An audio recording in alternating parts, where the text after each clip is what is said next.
Habang nasa biyahe, muling nagising ang ulirat ni Draco. Nang mapagtantong na sa loob siya ng sasakyan, muli na naman siyang nag-hysterical at gustong bumaba, upang bumalik sa puntod ni Kathleen. Ngunit agad naman siyang pinigilan nina Axel at Aidan, na ngayon nakaupo sa likuran ng kanyang kotse at napapagitnaan siya.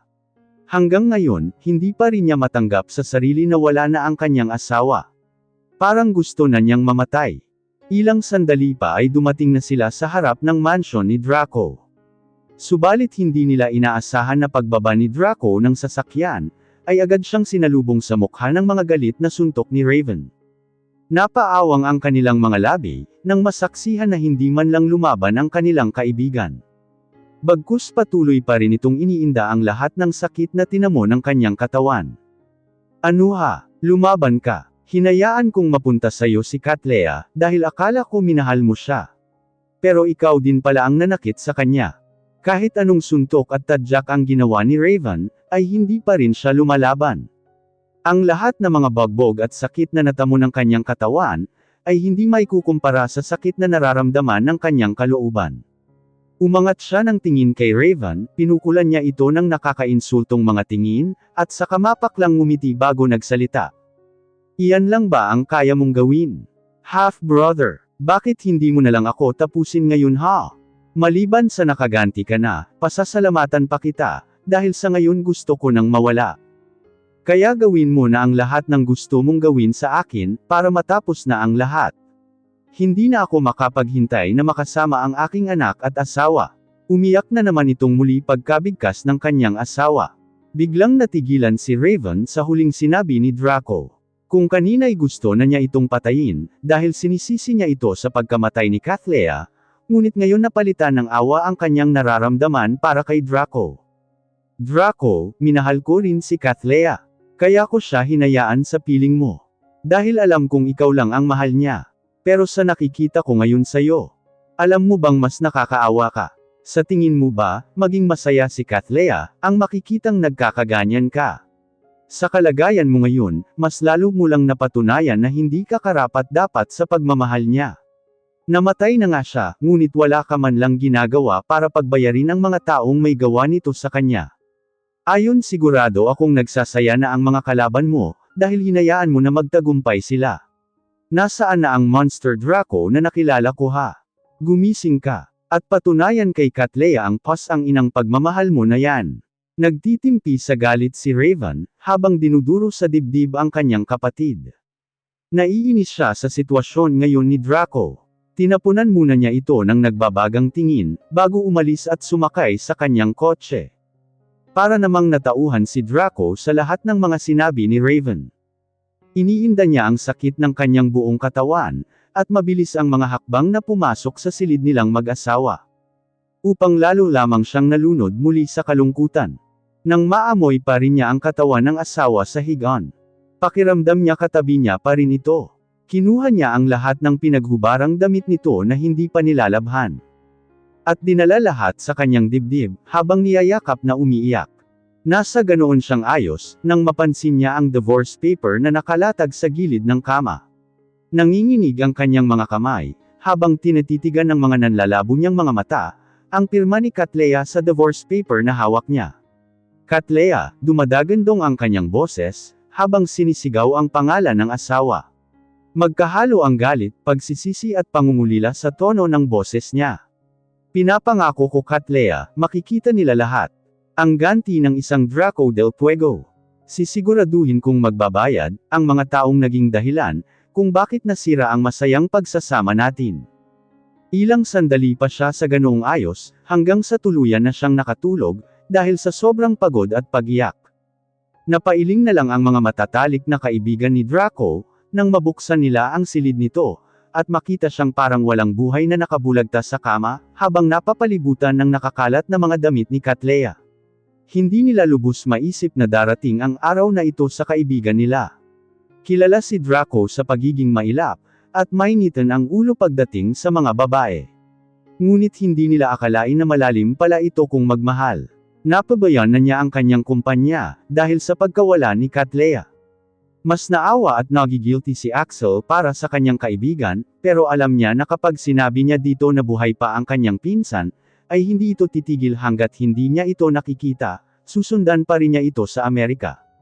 Patawarin mo ako bro, darating din ang araw na mag-cruise ulit ang landas niyo ni Sanaya. Sana huwag kang mawawala ng pag-asa, at patuloy na maghihintay sa pagbabalik niya. Sana maintindihan mo rin ako, kung bakit ko ito ginawa sa'yo, nakokonsensyang Axel ni Axel sa sarili. Ilang linggo ang nakalipas, nag-alala ang lahat dahil hindi pa rin lumalabas si Draco sa kanyang silid. Nagtataka na si Nanay Martha, kung bakit hindi pa rin ito bumababa para kumain, o kahit ang pumunta man upang magtrabaho sa kanyang opisina. Hindi na nakatiis si Nanay Martha, kaya kinuha niya ang susi para buksan ang silid nito. Kababakasan ng gulat, at pagtataka ang naging reaksyon ng matanda, nang makitang malinis ang buong silid, na parang matagal nang hindi nagagamit. Saan kaya siya nagpunta? Tanong niya sa sarili. Pagkalipas ng maraming buwan, hanggang sa sumapit ang mga taon, kumalat ang balita sa buong bansa, na ang isang tanyag at malupit na Draco del Fuego, ay biglang naglaho na parang bula.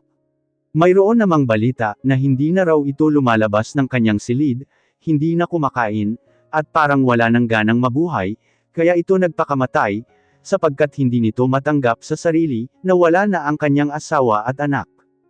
Isang malaking palaisipan para sa lahat, ang tungkol sa biglang paglaho ni Draco del Fuego. Maging ang kanyang mga matatalik na kaibigan, ay hindi rin alam kung saan siya nagpunta. Nagkaisa ang mga ito sa pag-hire ng mga tanyag na tao sa larangan ng investigasyon, para lang mahanap kung saan si Draco, ngunit wala silang makuha na kahit anumang impormasyon, dahil lahat ng mga bakas na iniwan nito, ay naglaho rin kasama niya. Sa kabilang panig ang biglang pagkawala ni Draco, ay nagdulot ng malaking eskandalo sa Del Fuego Corporation. Maraming malalaking buwaya sa mga board members, directors, and shareholders ang nagsilabasan, at lahat ay naghahangad na pamunuan ang kumpanya. Ngunit kahit isa sa kanila ay walang nagtagumpay, dahil kasabay ng pagkawala ni Draco del Fuego, ay sumibol din ang takot sa kanilang puso. Lahat ng mga buwayang nangangahas na pamunuan ng kumpanya, ay nababalitaan na lang kinaumagahan na patay na.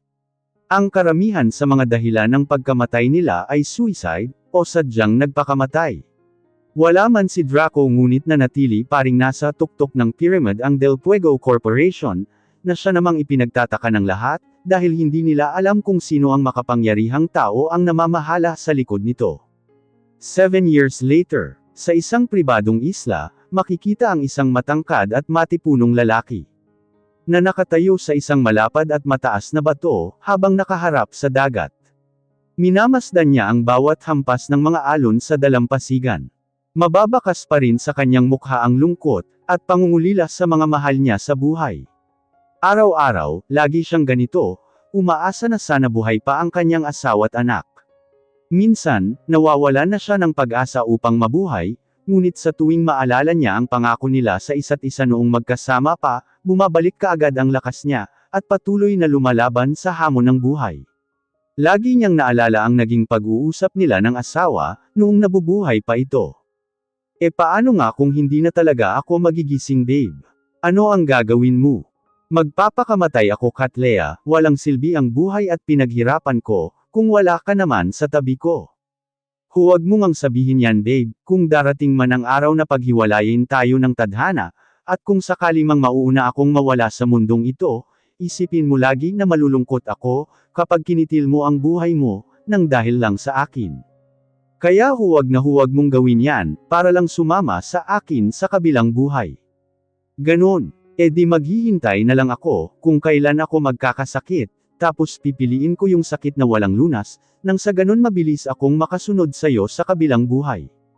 7 taon na ang nakaraan, simula nang binili niya ang islang ito, and he plans to live here, until the last remaining days of his life. Yes, parang sinagot naman ng tadhana ang sinabi niya, noong nag-uusap sila ni Katlea, na pipiliin niyang magkaroon ng sakit nang sa ganon, ay nakasunod siya kay Katlea sa kabilang buhay. Dahil 1 taon na lang ang taning ng kanyang buhay. 3 years ago he was diagnosed with cancer. Natutuwa na rin siya sa daddy niya, dahil maliban sa yaman na ipinamana sa kanya, Pati cancer ng kanilang pamilya ay minana na rin niya. Damay-damay na kung baga. Kaya habang may lakas pa siya, gusto niya munang maubos poksain lahat ng mga tao, na naging dahilan ng pagdurusa niya, at ng pagkawala ng kanyang asawa. 1 taon na lang, at nasa sabik na siyang makasama si Catlea, at ang kanyang mga anak. Miss na kita babe. Di magtatagal mayayakap na rin kita, asal niya sa sarili habang pinapahiran ang mga luha sa kanya ng mga mata. Boss, napalingon siya nang marinig niya ang boses ni James, na tumatawag sa kanya. May dala ka na bang balita James? Tanong niya dito. Natagpuan na ang lugar na pinagtataguan ni Sandra. Ngunit kalahati sa mga tauhan natin ang sugatan, dahil sa pakikipaglaban sa mga armadong lalaki, na nagbabantay sa kanya. Siguraduhin mo na sa pagkakataong ito, hindi na siya makatakas pa. Ayoko nang maulit pa ang nangyari noon. Ilang ulit na natin siyang hinuhuli, pero nakakatakas pa rin. Napakamot sa batok si James sa panenermon uli ng boss niya. Paano ba naman kasi boss, napakadulas talaga hulihin ng Sandra na yan.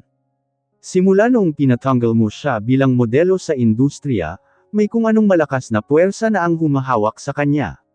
Hindi siya kaagad mahuli-huli, dahil may tumutulong sa kanya para makatakas, pagdadahilan niya kay Draco. Humarap si Draco kay James ng makahulugan, saka ito tinanong. Saan niyo siya dinala? Doon sa abandonadong building, na hindi kaagad nakikita ng mga kalaban boss. Binabantayan ngayon ng mga elite warriors. May problema nga lang, dahil ang lalakas ng puwersa ng mga kalaban, kaya ang ilan sa kanila ay nasugatan, habang kinukuha si Sandra, pag-uulit niya sa sinabi kanina. Sige ihanda mo ang sasakyan, pupunta ako at saka ipadala mo ang lahat ng mga nasugatan kanina sa hospital, para magamot kaagad. Pagkatapos ng 1 oras, ay dumating na rin sila ni James sa harap mismo ng abandonadong building. Makikitang napapalibutan ng buong building ng mga highly trained elite warriors, na halatang mga Navy dahil sa uniform na suot nila. Agad silang tumayo ng tuwid, at naglakad papunta sa harapan niya na nakalinya, bago sabay-sabay na nagsulot at ang welcome sa kanya. Welcome back Captain. We're reporting for duty sir. Sabay-sabay at malakas na bigkas ng mga ito, habang nakasulot sa harapan niya.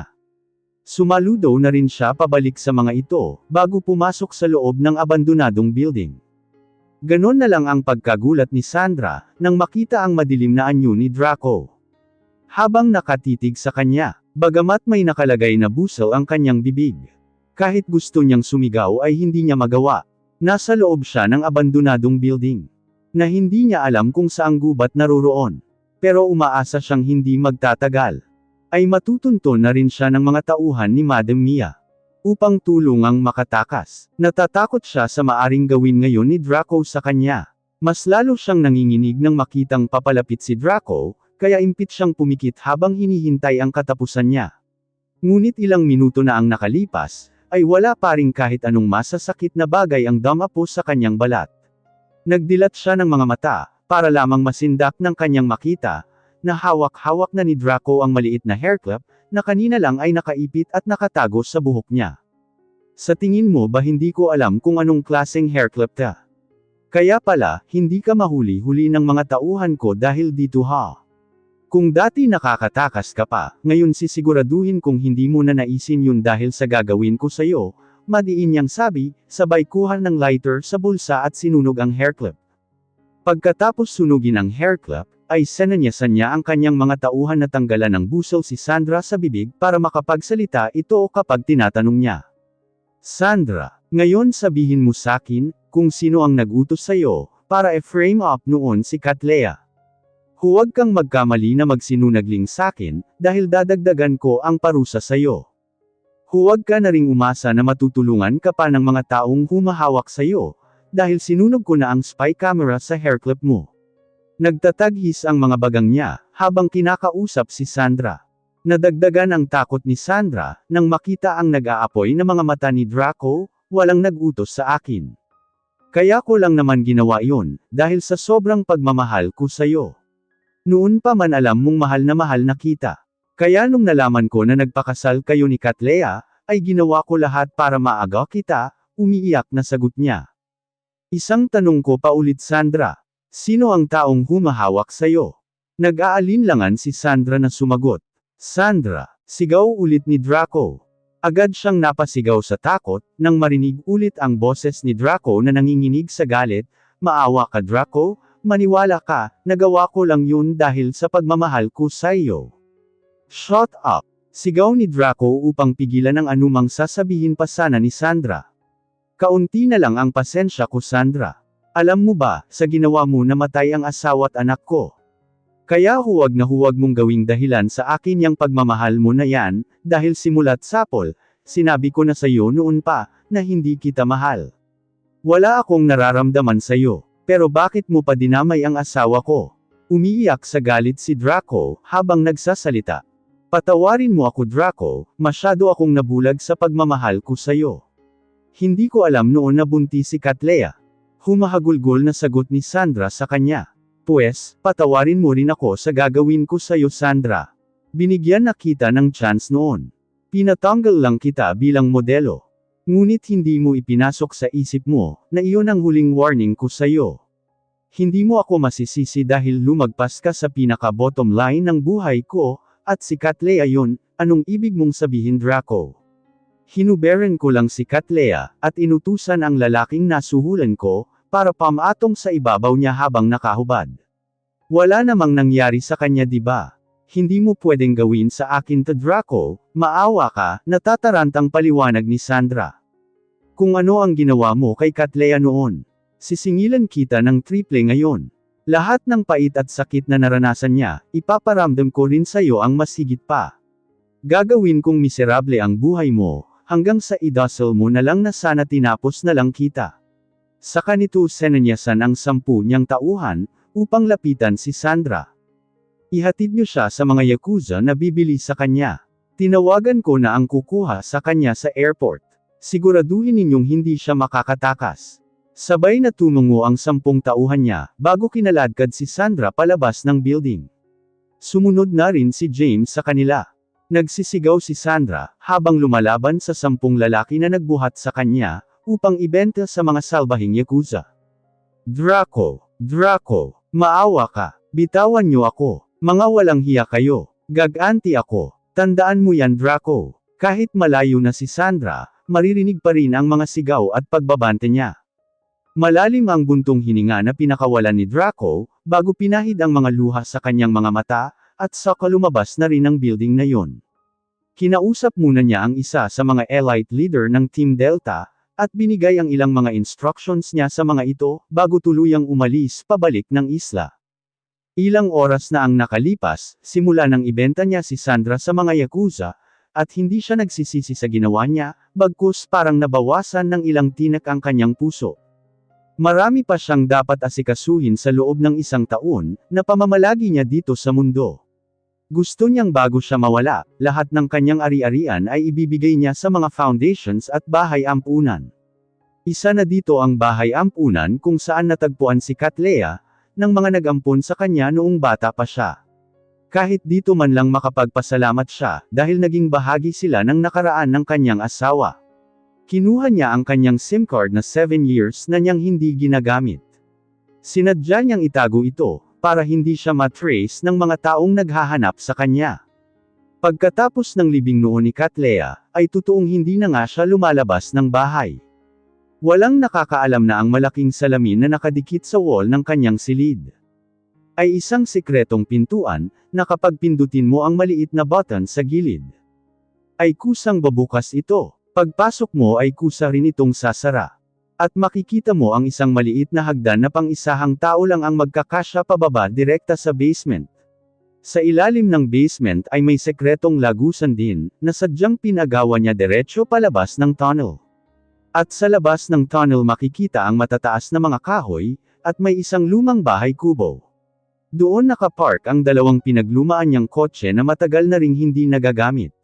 Dito siya dumaan, at lihim na umalis papunta sa isla na binili niya, para sana sa kanila ni Cattleya. Simula nang marinig niya, ang lahat ng mga sinabi ni Raven noon sa kanya. Agad na nahimasmasan siya. Totoo ang sinasabi nito, na lahat ng mga nangyari sa kanila ay kagagawa ng mga kalaban niya, at gustong paghiwalayin sila. Mahal nga niya si Katleya, pero hindi sapat ang pagmamahal niya. Dahil nagkulang siya sa pagtitiwala sa kanya. Ang bilis niyang naniwala sa mga hubad na larawan na iyon. Na hindi muna pinapakinggan ang paliwanag ng kanyang asawa. Kung maibabalik lang sana niya ang mga panahong buhay pa ito. Gagawin niya lahat para mapatunayan kay Katleya ang pagmamahal niya. Magiging mabuti siyang asawa, intindihin niya ito sa lahat ng pagkakataon, at susundin lahat ng gusto niya, hindi yung siya lang laging nasusunod. Pahabain niya lalo ang kanyang pasensya, para maramdaman nito ang tunay na pagmamahal niya. Ngunit ngayon wala na siya, kaya sa kabilang buhay na lang nila ipagpatuloy ang naudlot na pagmamahalan nila, dito sa balat ng lupa. Nagulat siya nang mabuksan na niya ang kanyang cellphone, at mabasa ang mga sunod-sunod na messages na nagsilabasan sa inbox niya. Bro, nasaan ka? Please naman, magparamdam ka na bro, tanong ni Aiden. Bro, huwag mong isipin na nag-iisa ka, nandito lang kami message din ni Asher. Bro, kung mahal mo si Katleya, lumaban ka sa buhay bro, mahal ka niya at ayaw niyang may mangyari sa'yo na masama. Lumaban ka para sa kanya, at hihintayin ang pagbabalik niya. Biglang nagkunot ang noo ni Draco sa message ni Asher. Marami pang messages ang nagsilabasan, ngunit hindi na niya ito binasa lahat, dahil punong-puno na ang isip niya sa kanyang huling binasa. Anong ibig sabihin ni Axel na hihintayin niya si Katleya, para sa pagbabalik niya? Gulong-gulo ang kanyang utak, at bigla siyang kinabahan ngayon sa hindi maipaliwanag na dahilan. Maya-maya pa ay nagring ang kanyang isa pang cellphone, na si James lamang ang nakakaalam. Ito lamang ang cellphone na ginagamit niya sa loob ng 7 taon, dahil minomonitor niya ang pamamalakad ng kumpanya. Kaya siya nagtago para lumabas ang lahat ng mga traidor sa buhay niya, nang sa ganun mapabilis ang pagpuksa niya sa mga ito. James, bakit ka napatawag? Nahatid niyo na ba si Sandra sa airport? Tanong niya kay James nang masagot na ang tawag. Boss, nahatid na namin si Sandra, pero hindi alam ni James kung ano ang sasabihin niya, dahil hanggang ngayon hindi pa rin siya makapaniwala sa kanyang nakita. Multo, huling sabi niya. Kumunot ang noo ni Draco. James, ano nontog na rin ba yang ulo mo? Anong multo ang pinagsasabi mo? Kung malapit ka lang dito tinadya ka nakita. Naiirita niyang sigaw kay James. Mas lalo na kasi siyang kinabahan. Boss, nakita ko ang isang private jet dito sa airport, at bumaba ang kamukha ng asawa mo, pero may kasama siyang kambal na kamukha mo, at nakahawak sa magkabilaang kamay niya. Diretsahang sagot ni James, na hindi man lang nag-aalala sa nagiging reaksyon niya. Agad na napaluhod si Draco sa kanyang narinig. Parang pinagsakluban siya ng langit. Na hindi man lang nakapaghanda. Hindi niya alam kung matutuwa o magagalit, ngunit umaapaw ang saya sa kanyang puso. Umaasa siyang sana asawa nga niya, subalit gusto niyang makasiguro. Siya mismo ang naglibing sa kanyang asawa, paanong buhay pa ito kung totoo nga ang sinasabi ni James. Naaalala niya ang text messages ni Axel, na maghihintay siya. May kinalaman kaya ito sa lahat ng mga nangyari. Ngunit bakit niya ito inilihim sa akin? James, tawag niya ulit sa kabilang linya. Nasaan sila ngayon? Pasakay ng kanilang kotse boss, agad naman itong sagot. Harangan ninyo ang kanilang kotse.